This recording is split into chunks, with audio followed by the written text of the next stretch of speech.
September 2025 has to be one of the worst months in the last decade, easily, in terms of political discourse, tragedy, and even personal events that happened to me. Let's just say September is definitely not getting rid of the allegations.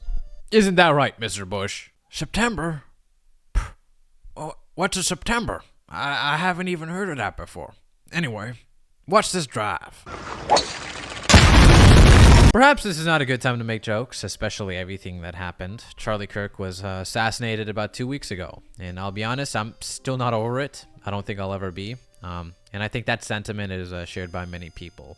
The reason I'm bringing up the Charlie Kirk assassination is that it's intertwined with the recent indefinite suspension of the Jimmy Kimmel show, especially the reaction to it. See, when the assassination took place, the topic quickly shifted into a matter of free speech. How could you kill a man simply for having an opposing opinion to yours? That's antithetical to what the US stands for, and very scary, seeing how many people actually agreed with the use of political violence. This is the greatest form of censorship. And of course, Jimmy Kimmel had to give his take on the brutal slaughter of Charlie Kirk. We hit some new lows over the weekend with the MAGA gang desperately trying to characterize this kid who murdered Charlie Kirk as anything other than one of them and doing everything they can to score political points from it. In between the finger pointing, there was grieving. On Friday, the White House flew the flags at half-staff, which got some criticism. But on a human level, you can see how hard the president is taking this. My condolences on the loss of your friend Charlie Kirk. May I ask, sir, personally, how are you holding up over the last day and a half, sir? I think very good. And by the way, right there, you see all the trucks? They've just started construction of the new ballroom for the White House, which is something they've been trying to get, as you know, for about 150 years. And it's going to be a beauty. Yes. He's at the fourth stage of grief, construction. What he said was objectively misinformation. The shooter was not on the right, nor was he MAGA. I could literally go on and dissect all the information for the next 30 minutes if I wanted to, but to put it very bluntly, the shooter had a transgender boyfriend, engraved anti-fascist letters on his bullets, and his family described him as growing more left-leaning. So let me get this straight. People always say that MAGA is fascist, but then you have an anti-fascist bullet, but people say that they are MAGA. How does that make sense?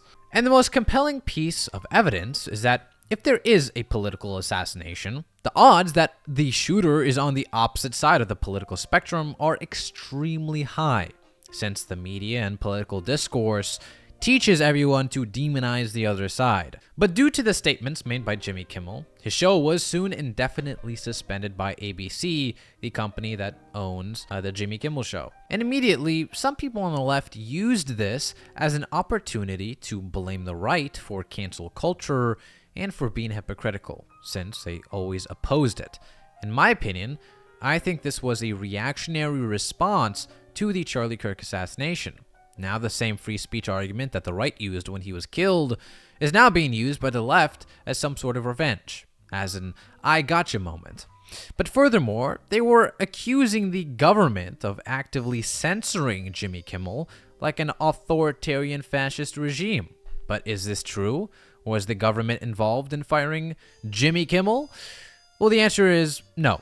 The long answer, well, it goes something like this. When Jimmy Kimmel stated the misinformation, the Nexstar Media company threatened that they would pull his show from their TV channels. And if you don't know who Nexstar is, well, they're the biggest local TV broadcaster in the whole entire United States, with 200 plus owned / partner stations in 116 markets. Mind you, Nexstar is privately owned. They are not associated with the government in any capacity. However, they are arguably more important to a company like ABC, which is reliant on TV broadcasters. But the reason why people are saying this is government intervention, this is a fascist regime, is because the FCC, or someone from the FCC, made a statement on Jimmy Kimmel. In short, the FCC is a government agency established in 1934 to regulate TV broadcasts. They make sure that the TV shows and broadcasts follow a vague set of rules,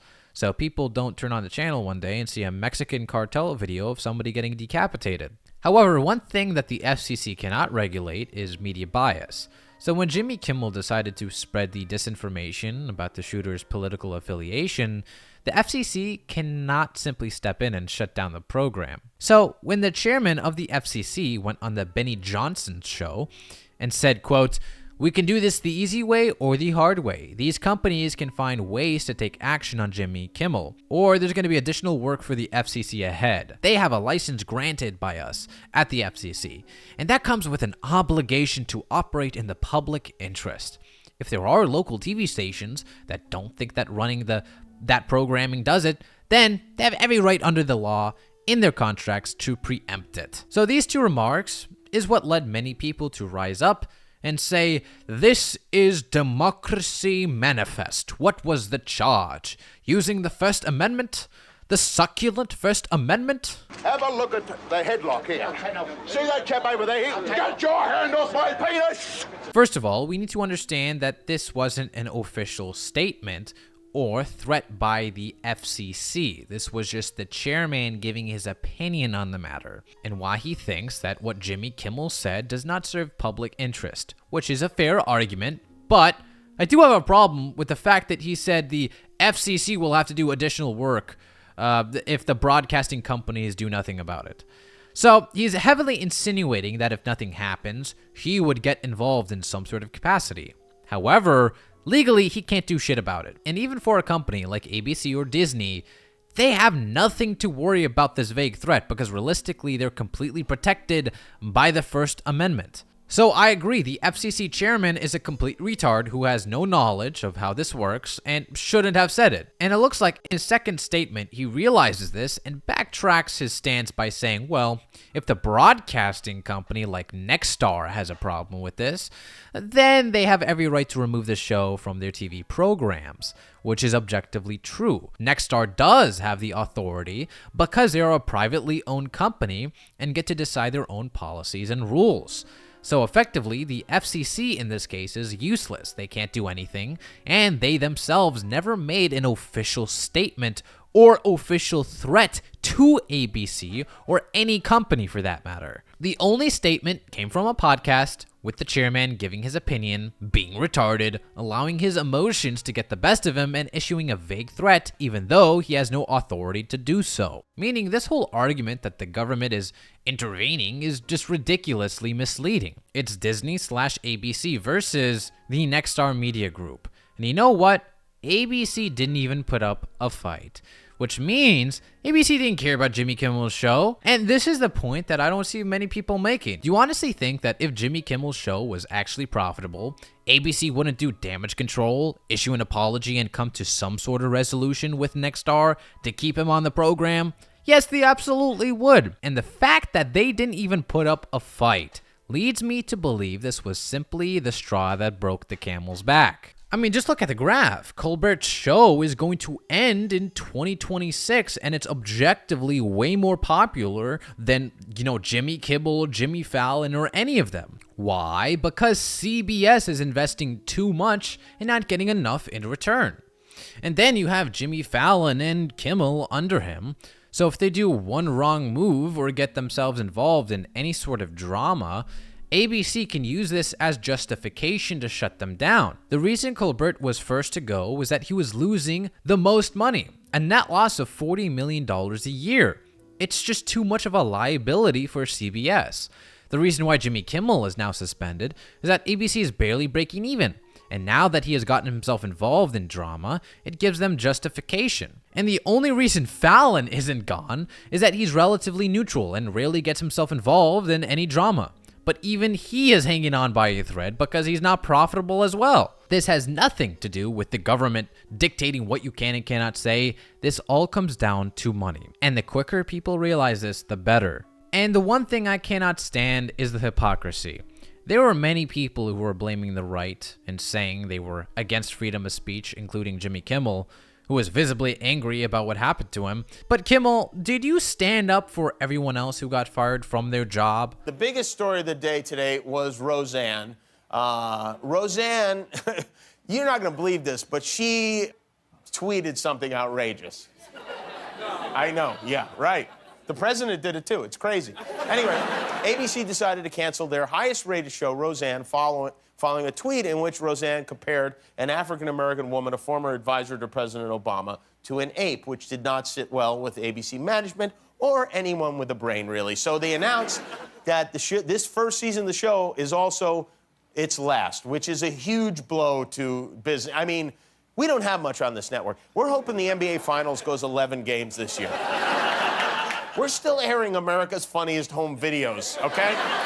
Roseanne was a very bigly hit for ABC, and we needed it. But I say, why just listen, hear me out. Just because Roseanne is gone doesn't mean the whole show has to go. The show must go on. And I know what you're about to say, but well, Roseanne, she said racist remarks. Obviously, it's good that she was fired. Okay, what about this? Fox News has severed bow ties with Tucker Carlson. After all these years, they are parting ways, which means he was fired. I mean, that's really what parting ways means. Tucker couldn't be reached for comment. He's already on a plane to Moscow to meet with his manager. But what a shock. I mean, what an absolutely delightful shock this is. Now Tucker can spend more time at home tanning his testicles and touching himself to that sexy green M&M. Sadly, he's probably not done poisoning old people's brains. The question now is, where will he do it next? Will he go to OAN? Will he go to Newsmax? Will he crawl back up Satan's fiery beehole from whence he came? We don't know. One of the most despicable mother Tuckers ever to appear on American television. Rules for thee, but not for me. And there are multiple instances of people on the left celebrating when a person they don't like gets fired for saying something questionable or using their First Amendment rights. But when it happens to them, now free speech matters. Now listen, there are many people on the right who are celebrating that he got fired when they defended people in the past like Roseanne. And you know what? They're freaking hypocrites too. I don't support them. They're a bunch of bullshitters who don't care about freedom of speech. They just want people they don't like to get fired. And this is my personal opinion right here. I think in some cases, people getting fired from their job for something they said is unfair, especially when it's neither misinformation nor posing any sort of threat to the company. But that's to me. I also acknowledge that the company could do whatever they want. They make the rules. One thing I know for sure though, if you celebrate that someone else got fired for saying something or for whatever reason, don't expect people to mourn when you get fired. And certainly don't make this about freedom of speech.